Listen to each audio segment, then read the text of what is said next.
We also have the Ted Koppel. You know, it's amazing. I have to tell you, oh, look at the clock. It was late March, mid-February, I got the first call that Ted Koppel is doing a piece on modern media for CBS Sunday morning news program. And Koppel wants to come down here and interview me, 45-minute interview. And I said, no. Instinctively, right off the bat, said no. I have a backstory, a little history with Mr. Koppel. And I said, there's nothing. Nope, just didn't do it. I was tried. My people, quote unquote, tried to talk to me. Oh, it's Ted Koppel. How could you? It's CBS. Have you people learned nothing in 30 years? It's exactly why not to do it. So I didn't do it. So I don't need it. Why do I want to go on a program that's going to portray my success as the problem in American media? Why do I want to do that? Why would I? You need to argue with them. You need to set them straight. It's not going to happen. It doesn't work that way. I've learned over the years it doesn't work that way. But Ted Koppel, he used to really like you. He used to be on Nightline. Used to is the operative phrase. Exactly right. So Koppel did it. I knew he was going to do it. He invited Hannity, and Hannity did it. You've probably seen the stories now where Koppel and Hannity are going at it, and Koppel tells Hannity he thinks he's the problem with the media and with the country. And so it's exactly what I thought it was going to be. Exactly why I didn't want to do it. And so we've got sound bites in this coming up, and maybe if you care, some of the little backstory regarding my numerous appearances on Nightline. My first appearance on Nightline was to oppose Al Gore on climate change, global warming, environmentalism back then. And I remember, I was so excited. I did it. And I was very proud of it. I was very happy. Rare time in TV. I thought I did okay. And that night and the next day, all the think tanks and the environmental scientists just blew up. Why they have some neophyte talk radio guy on instead of one of us? I mean, it wasn't even a contest. Al Gore versus... They were just mad they hadn't been asked to go on. And I'm sure I was asked to go on because I was not a scientist up against Al Gore, but held my own and I frankly nuked him. And so I kept getting invited back. I got to take a break here, folks. I just saw the clock. We will be back. Don't go away. Hi, folks, and welcome back. El Rushmo, the Excellence in Broadcasting Network, and a program exclusively tailored for rich Republicans and right-minded conservatives and everybody else who wants to be. That's from the Grooveyard of Forgotten Favorites. You're going to hear that coming up here in just a second. Great to have you. Telephone number 800-282-2882. The email address lrushmo@eibnet.us. So it was back in February sometime, I think early to mid-February, and I got a call from the PR people here at the EIB network. And they said, Ted Koppel called. They really wants to come down here and interview you for half hour, 45 minutes on a feature that he's putting together for the CBS Sunday show, the Sunday morning, not Face the Nation, with their early morning news show. And I said, what more can you tell me? Well, it's about the divide in the media today, and I think it's your key element there. And my instinct, nope. I said, nope, not going to do it. Right off the bat, just said, nope. That's my instinctive reaction to every interview request I get from anybody in the so-called mainstream media. And so the PR people, thinking it would be good PR for me to do it, said, well, come on, man, why don't you do it? It's CBS. I said, that's another reason not to do it. It's Ted Koppel, for crying out Nightlight. Well, I know, but I've got a backstory there. Believe me, this cannot end up being anything good. Come on, you got to do it. It was unusual. They very rarely try to talk me into things.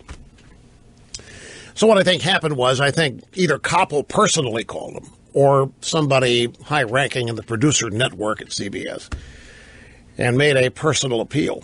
And they tried 2 more times. A couple days go by. You sure on the Koppel? Yes, I'm sure. And another couple of days. Are you sure on the Koppel? Yes, I don't want to do it.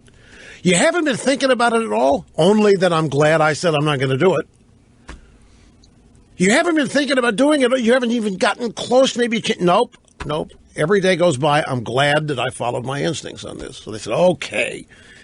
And that's the last I heard of it until yesterday when the feature ran. Now, don't anybody misunderstand me here. They got Sean Hannity. They went and talked to Hannity, and they interviewed him for 45 minutes.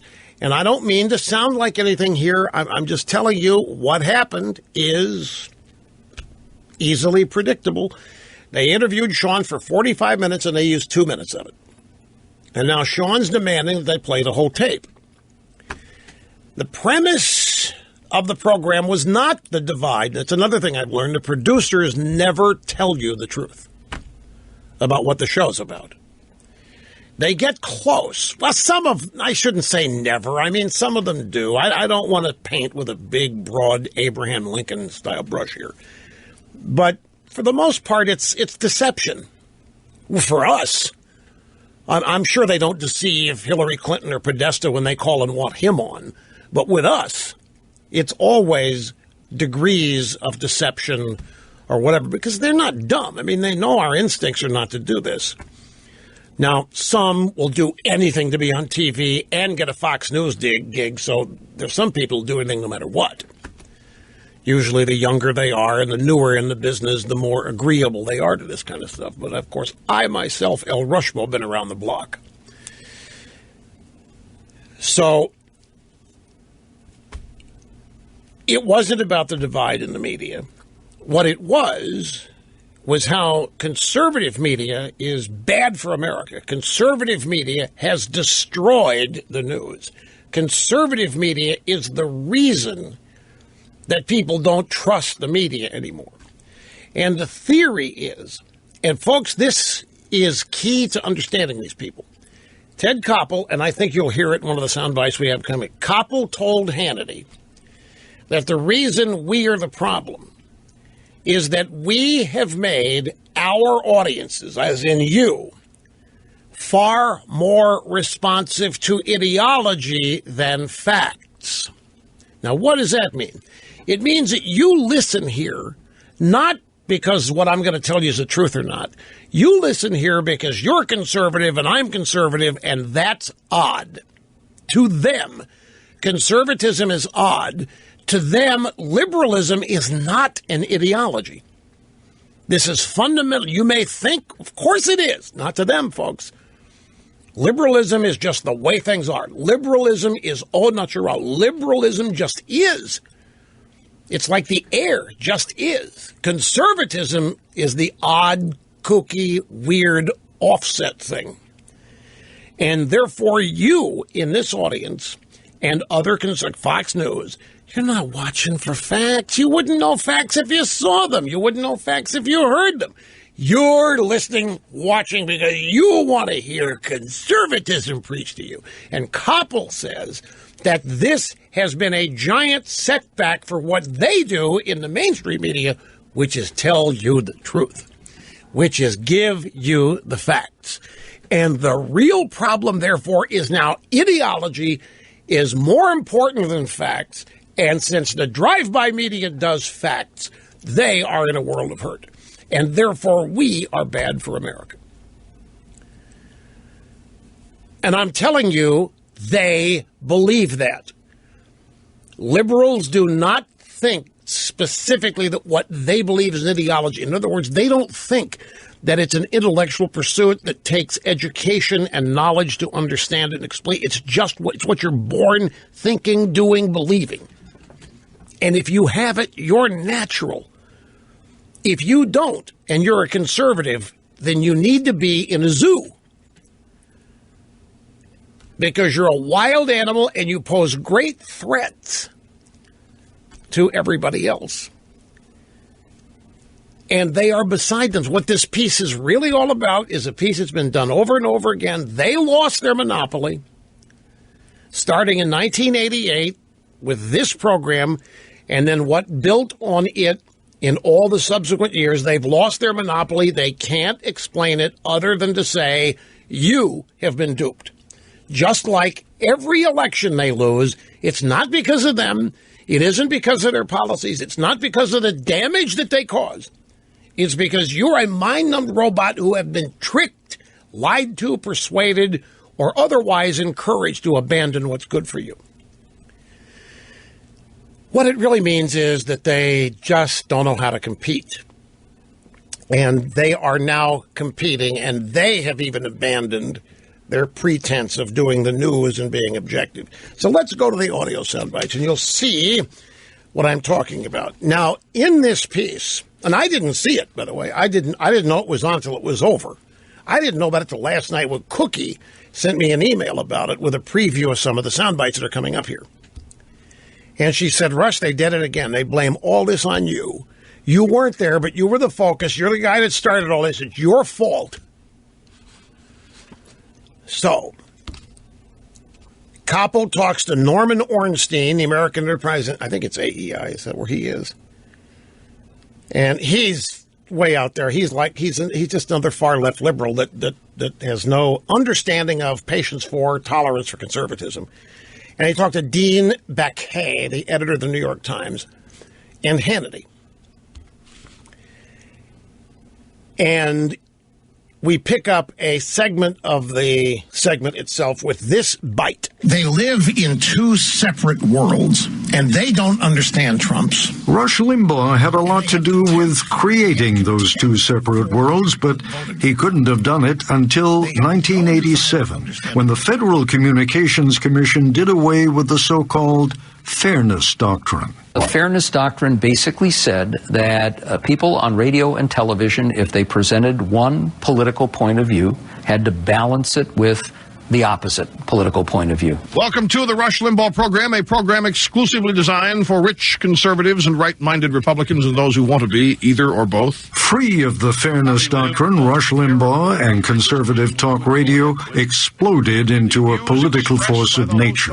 All of a sudden, we live in a world where people can get information and believe it's absolutely true and not have to get any kind of opposing point of view. And once they believe it, they will always believe it, even if it's utterly false. It's surreal to listen to these people. It is literally, it's alternative universe surreal. That's Norman Ornstein. All of a sudden, we live in a world where people can get information and believe it's absolutely true and not have to get any kind of opposing point of view. Mr. Ornstein, you know what you people really need to do is listen to this. I saw that New York Times did a story. Did you see this? New York Times assigned two people to actually watch Fox News for 18 hours, and they did a story on it. It was like they'd been dispatched to Mars to report on what Martian life is. So they jetted to Mars, 18 hours. They actually had to watch 18, and they reported on it like they were introducing people to a foreign language. It's the most amazing thing. They don't listen here. I would say, Mr. Ornstein, I do. You talk about opposing points of views. I present a clearer and better picture of liberalism than you or any other liberal does, because I'm honest about what you people believe. Both sides are all over every issue on this program. I give them. In explaining why my side is right, I have to explain what you believe and why it's wrong. And I do. And that's why people listen. It's informative, it's educational, it's entertaining, and it's unique. You people don't ever explain any alternative view, say, to Obama, because you don't think there are any. And the people that hold them are not worth your time. But we do more opposing views now. I don't have liberals on the phone because they can't last 30 seconds without starting to call me names. And it descends into chaos. I mean, we're open to them. If liberals want to be on the program, they can be on any day of the week. In fact, we still put them at the front of the line when they call. But you realize how many times in 30 years has this story been done? 100, 150, 200, 1,000 times? And always at the root of it is the Fairness Doctrine? Yes, you see, without the government intervening, Rush Limbaugh would never have been able to do what he did. Let me explain the Fairness Doctrine to you, because most people, it doesn't exist anyway. The Lebs would love to have it back, but it's not going to happen. People confuse Fairness Doctrine with equal time provisions And that's not what the Fairness Doctrine is. The Fairness Doctrine has nothing to do about equal. It sought to penalize radio stations in certain ways, but no proscription on the balance has ever been part of any federal law. For example, 3 hours of this program on the radio station you're listening to is me. This station can or could have complied with the Fairness Doctrine by doing 15 minutes of an opposing point of view 5 hours later. That's it. The Fairness Doctrine didn't stop anybody from doing anything. The Fairness, well, it did because the government regulates broadcasters. The government grants licenses. And broadcasters have to go through ascertainment every 5 or 10 years to get their licenses renewed. And that's when they have to show they're fully serving the community. And that's where they have to show their programming, how they're balancing this and balancing that, which everybody was. You had to do it to get your license renewed. It did not mean that for 3 hours after me, there had to be a liberal. You could have had a liberal on for 1 hour at midnight, and the Fairness Doctrine would have been complied with. Anyway, Reagan tore it up, got rid of it. It wasn't a big... I was doing this program for 3 years before the Fairness Doctrine was gotten away with, or done away with. The Fairness Doctrine didn't stop me, and the Fairness Doctrine did not unleash me. This program stands on its own. The fact that the Fairness Doctrine was eliminated in 87, the liberals love to explain that because it can't be my talent. It can't be the quality of the program. It can't be anything substantive to explain all of this now conservative alternative media. It has to be the conservatives got rid of a key government regulation.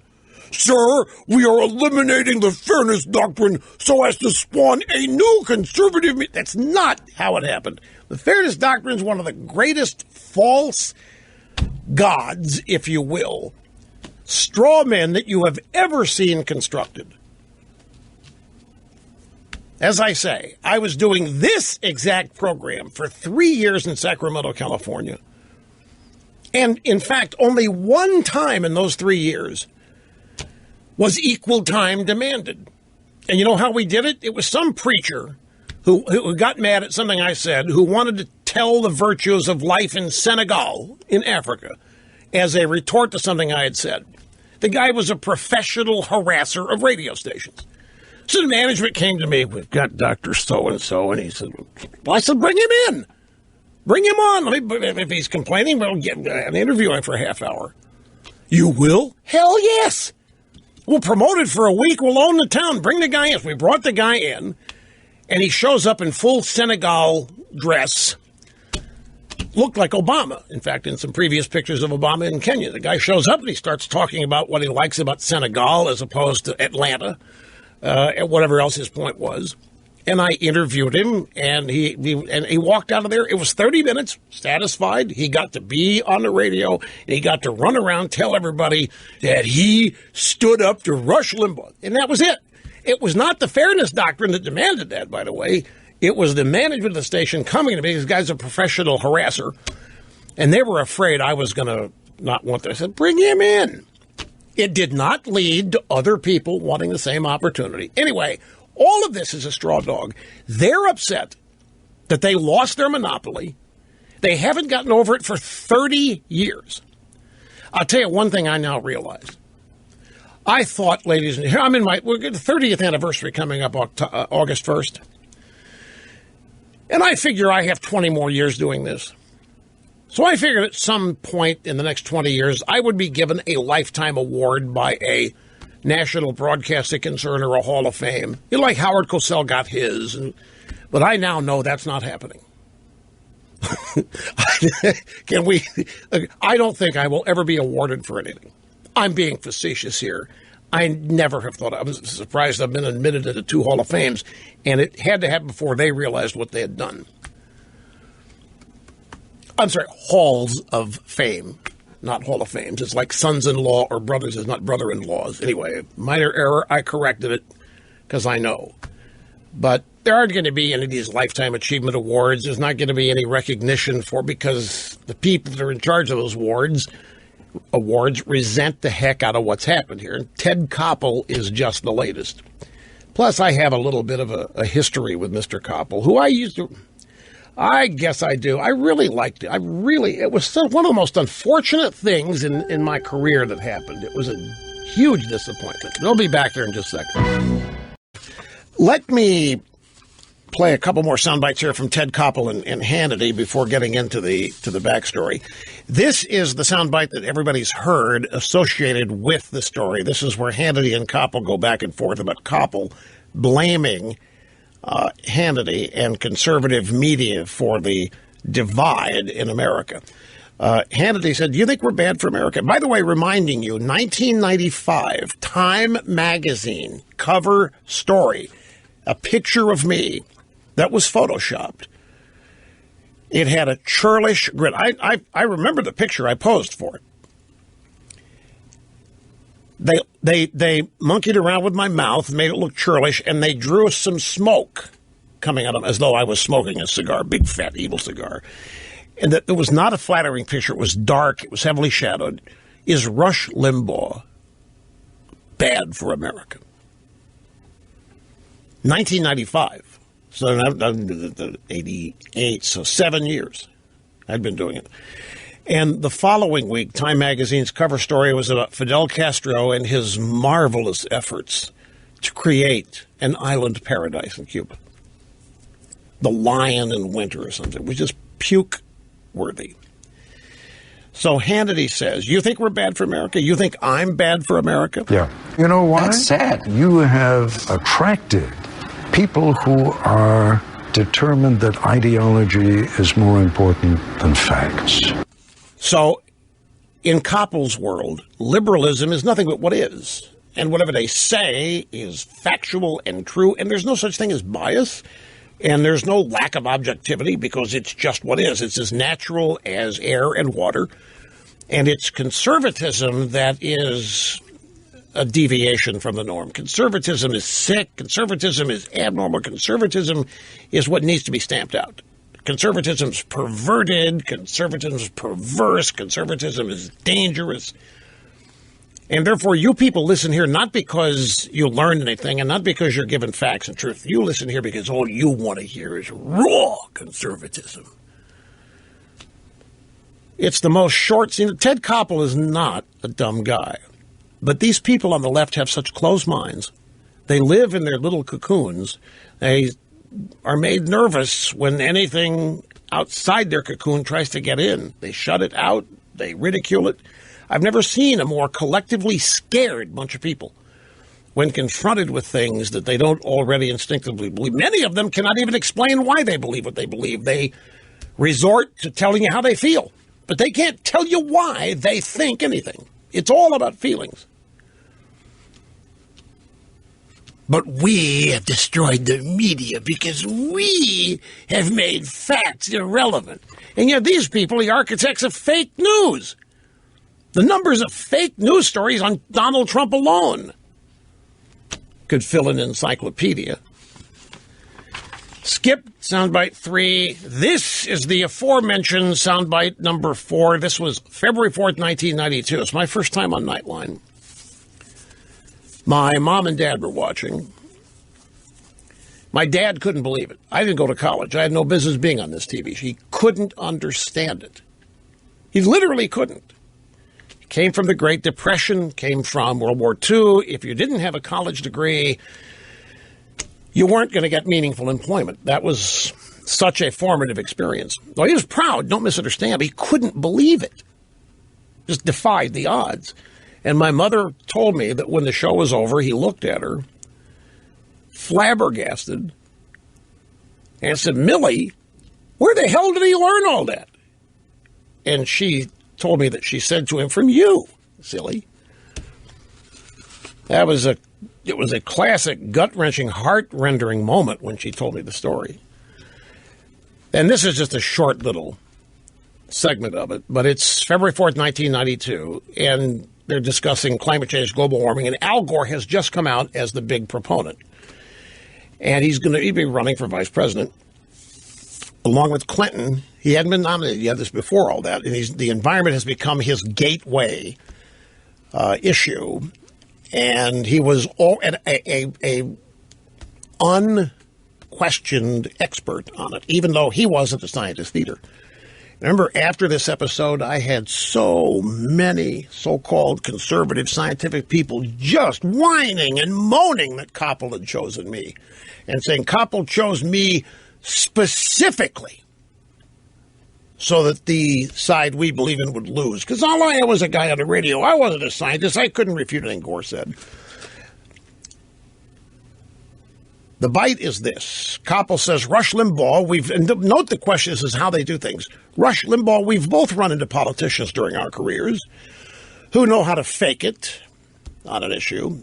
I don't know of anyone on Capitol Hill who is more knowledgeable on the subject of the environment than Al Gore. You have to take seriously what he says. See? You have to. He's the foremost expert on Capitol Hill. Who says?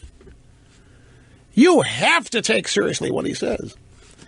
Question is designed to get me, it's designed to get me to acknowledge the expertise of Al Gore, which I didn't do.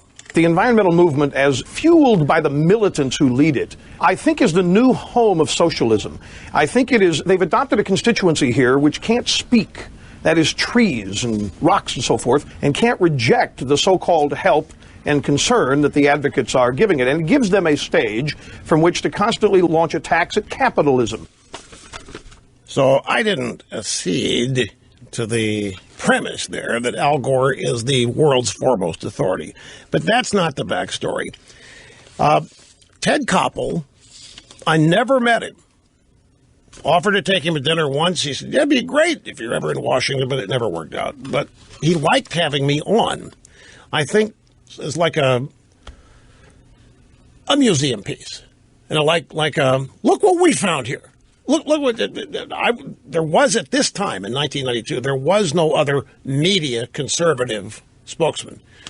The show had started in '88, and outside of Mr. Buckley, but at National Review, and he had his own TV show. He didn't need to mess with it. And he did Nightline now and then.